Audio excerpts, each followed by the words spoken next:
महानगरपालिका चुनाव 2026 में प्रभाग क्रमांक 1 से एक ऐसा चेहरा मैदान में है जो सिर्फ उम्मीदवार नहीं बल्कि समाज की आवाज है। वकील, पत्रकार और अन्याय के खिलाफ लड़ने वाला एक सच्चा फाइटर, एडवोकेट निखिलेश मेश्राम। जन बदलाव पार्टी से उम्मीदवार निखिलेश मेश्राम उन नेताओं में से हैं जो राजनीति को सत्ता का साधन नहीं बल्कि समाज परिवर्तन का माध्यम मानते हैं। उनका साफ कहना है, जो राजनीति समाज को तोड़ती है वो राजनीति नहीं बल्कि एक साजिश होती है। डॉक्टर बाबा साहेब आम्बेडकर के विचारों से प्रेरित होकर बराबरी, भाईचारा और न्याय की लड़ाई लड़ते हुए निखिलेश मेश्राम हर वर्ग, हर समाज और हर पीड़ित की आवाज बन चुके हैं।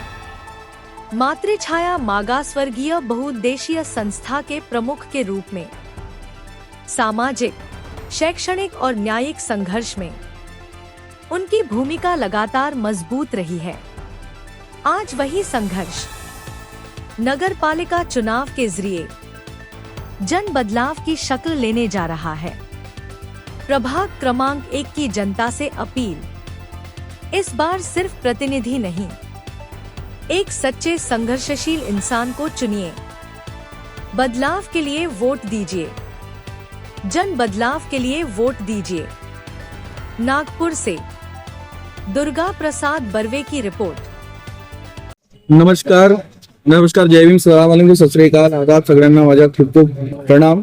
मी निखिलेश, ॲडव्होकेट निखिलेश श्रीराम मेश्राम, प्रभाग क्रमांक 1 चा उमेदवार आहे आणि जनता मधला आहे आणि जनताची लढाई म्हणून मी, जनताने मला उभा केला आहे आणि जनताची लढाई हे माझी लढाई आहे म्हणून मी आज जनताकडून लढतोय। म्हणजे मी नाही, जनता लढते आहे। निखिल काय सांगणार? अगदी आगळा वेगळा असा आपला प्रचार चालू आहे, आपण एकटेच निघालेले आहात, काय सांगणार? बरोबर, कारण जल्लोष करणारे जे पार्ट्या आहेत त्यांच्याकडे अमाप पैसा आहे, त्यांच्यासाठी हे सण त्योहार असेल म्हणून ते डीजे वरात लोकांना 2-3 हजार रुपये देऊ खरेदी करून घेऊन जातात आणि जल्लोष दाखवतात। पण हे माझ्यासाठी एक सामाजिक लढाई आहे आणि माझ्याकडे यंत्रणा नाही आहे, पण माझ्याकडे डिग्री आहे, जे बाबासाहेबांनी दिलेला अधिकाराने मी शिकून घेतलेला आहे। गरीब घरातला मुलगा आहे मी, माझे आई बाबा मजदूर आहेत आणि मजदुरीतून त्यांनी मला एक शिक्षित बनवलाय, वकील बनवलाय आणि वकिलाचा धर्म आणि कर्म न्याय मिळवून देणे आहे, लढणे आहे। म्हणून मी हे माझी नैतिक जिम्मेदारी समजून हे मी लढाई लढतोय। ही जे सामाजिक लढाई आपण लढता आहात, कोणकोणत्या विचार मुद्द्यांना लक्षात घेऊन, कोणकोणत्या विकासाच्या मुद्द्यांना लक्षात घेऊन ही लढाई आपण लढतात? खूप धन्यवाद, हा प्रश्न तुम्ही विचारले। मी आपल्या माध्यमातून सांगणं चाहतोय की नगरसेवक फक्त तो नाही जो गडरीत उतरेन, झाडू मारायला लावेन आणि स्वच्छतेचा दिखावा करेन। नगरसेवक हा नगराचा सेवक असतो, त्याला आई बहिणीला कसा न्याय मिळवून दिला पाहिजे, न्यायालयामध्ये प्रत्येक गोष्टी न्याय कसं मिळवून द्यायला पाहिजे, हे गोष्टी सगळ्यासाठी एक सुट्टी सवरली गोष्ट असली पाहिजे। जितकेही नेते होते ते ज्यांना आम्ही आयडल मानतो, विचारधारा मानतो, ते सगळे वकील होते। तर मला असं म्हणायचं आहे, मी स्त्रियांचा खूप मान सन्मान करतो। स्त्रियांसाठी, मुलींसाठी, 18 वर्षाच्या खालच्या मुलींसाठी मी मुक्त काम करतो, स्त्रियांना न्याय मिळवून देण्याचं काम करतो। शिक्षणावर जास्त माझं लक्ष आहे, शिक्षण मुलांना फ्री मिळालं पाहिजे याच्यावर माझं लक्ष आहे।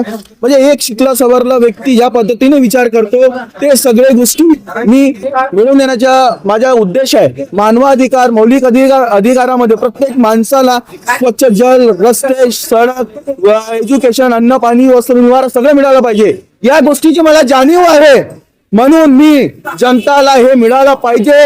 राजकारणी लोक फक्त घर भरतील, मी एक गरीब व्यक्ती, माझ्या गरीबाच्या प्रत्येक व्यक्तीला, मुलांना, परिवाराला, जनतेला मिळवून देईन, हे माझी जिम्मेदारी आहे।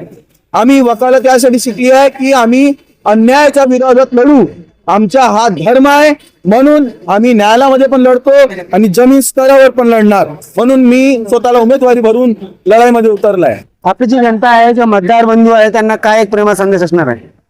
मी माझ्या मतदार बंधूंना सगळ्यांना मी सांगतोय, मी नाही लढत आहे, हे लढत जनता आहे, जनताची लढाई आहे।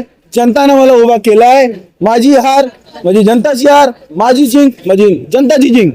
पण मी आपल्या माध्यमातून सांगणं इच्छितो की माझ्या विरोधात आणखी 3 लोक असे आहेत जे ऑलरेडी राजकारणी घराण्यातले आहेत त्यांच्या जर पाहायला गेलं अभ्यास त्यांच्याकडे कुठली डिग्री नाही अशी जे न्याय मिळवून देणारी असेल तर मी एकमेव असा उमेदवार आहे जो वकील आहे.